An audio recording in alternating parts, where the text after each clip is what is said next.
Imagine walking down a pitch-black road. Suddenly, a hand as cold as ice brushes against your thigh, and a raspy, hollow voice whispers in your ear, "I appreciate that you fed my children and carried my son, but where is my meal?" This story happened to me a few months after I graduated from high school. One evening, around 10 p.m., my parents asked me to drop them off at my aunt's house for a dinner gathering. After dropping them off and finishing a long, tiring day, I stopped by a small coffee shop I frequent. I loved the place and knew the staff well. I ordered a cup to clear my head, and while waiting for the waiter, my eyes caught the corner of a piece of paper tucked under the sugar dispenser. Curiosity got the better of me. I pulled it out and found a flyer that read, "Hiring night shift worker at McDonald's," with a phone number and address below.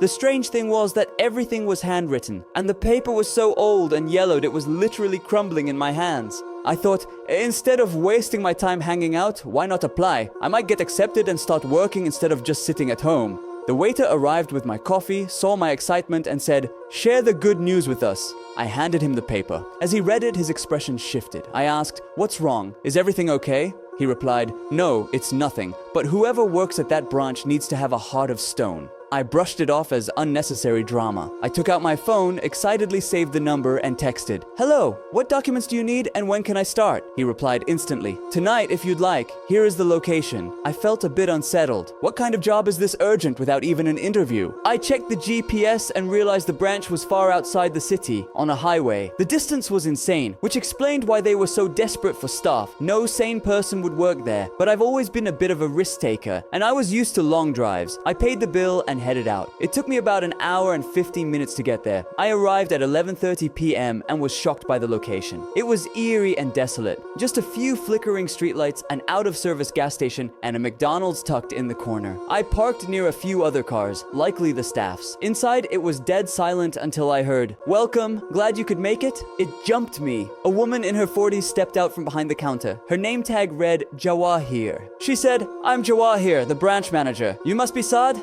I nodded. She explained she usually works the morning shift but stayed late to show me the ropes. We walked through narrow, quiet hallways, hearing nothing but the hum of the AC. The kitchen was surprisingly spotless, cleaner than the exterior suggested. A tall man named Hamdan emerged from the storage room, drying his hands. He smiled and said, "Welcome to your new world, Saad." He was the senior employee there. We passed the indoor playground, which Jawahir said was only open during the day. Then, she took me to the security room, where a guard named Abdullah was lounging on a bed, scrolling through his phone.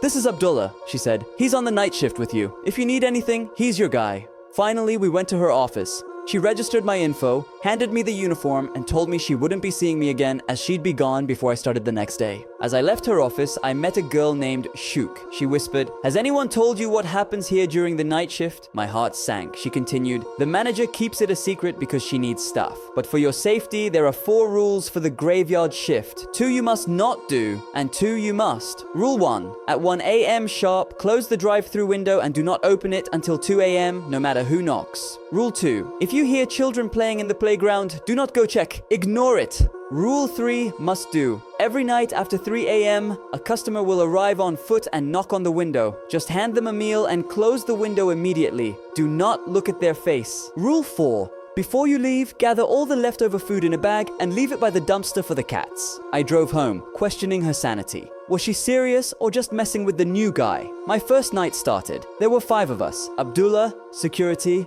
Shuk and her friend, coffee section, Hamdan, kitchen, and me, drive-through. Almost immediately things got weird. Most of you know the Ronald McDonald clown statue. It was in the corner of the dining area. I noticed that every time I went to the restroom and came back, the statue was in a different pose. I asked the girls if they moved it, and they looked at me like I was crazy. "We don't touch that thing until the end of the shift," they said. I went to Abdullah in the security room and asked him to check the cameras. He refused, saying he was busy and that the girls were probably playing a prank. Then he asked me to cover for him while he ran to the convenience store for snacks. While I was alone watching the monitor, I saw movement in the dark playground. I leaned in and saw silhouettes of children running, sliding, and laughing. I went to investigate. I pushed the door open, and it was silent, empty, dark. I ran back to the security room. When Abdullah returned, I was sweating. He laughed it off. "I've been here 2 years, Saad. You're just imagining things. Here, have a soda and go back to your station." 1 a.m. came. I closed the window as Shuk said. Nothing happened. At 3:15 a.m., there was a knock on the window. 3 times.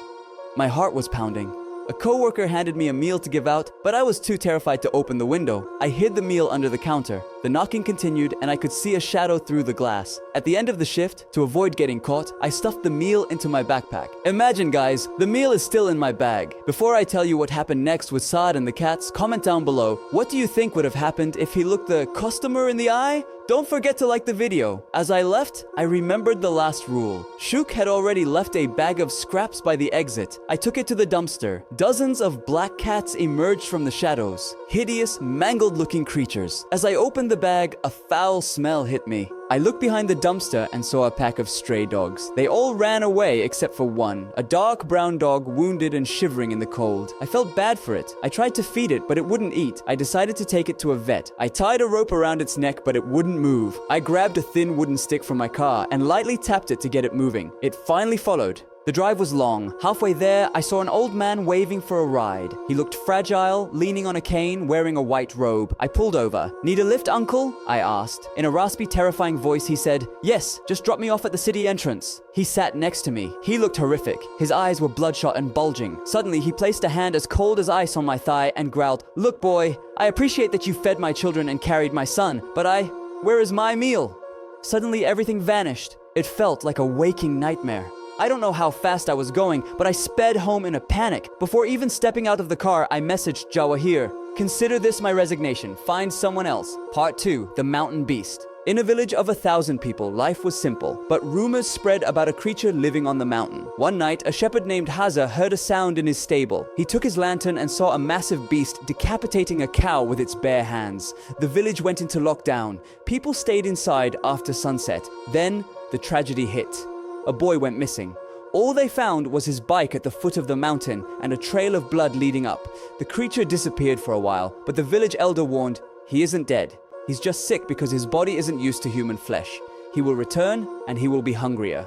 Soon, giant footprints appeared right outside people's homes. The beast had become a man-eater. 5 brave men, Fala, Isa, Mutlak, Okab, and Salam, decided to hunt it. An old woman named Musla gave them advice. "Take fire. He fears it." They climbed for hours. While they slept in a tent, their food bag was stolen. They found giant tracks leading to a cave filled with the bones of cattle and humans. They saw the clothes of missing children. They set a trap. When the beast emerged, it was a nightmare. Tall, covered in thick black hair, with long claws and a face that was half beast, half human. They opened fire. It attacked Fala, biting his leg, but they eventually overpowered it. They dragged it back to the village. The mother of the missing boy stepped forward and stepped on the beast's face. They hung it from a wooden pole as a symbol of peace. The children could play again. Part 3, The Haunted Doll. A mother bought a doll for her 12-year-old daughter, Shaima.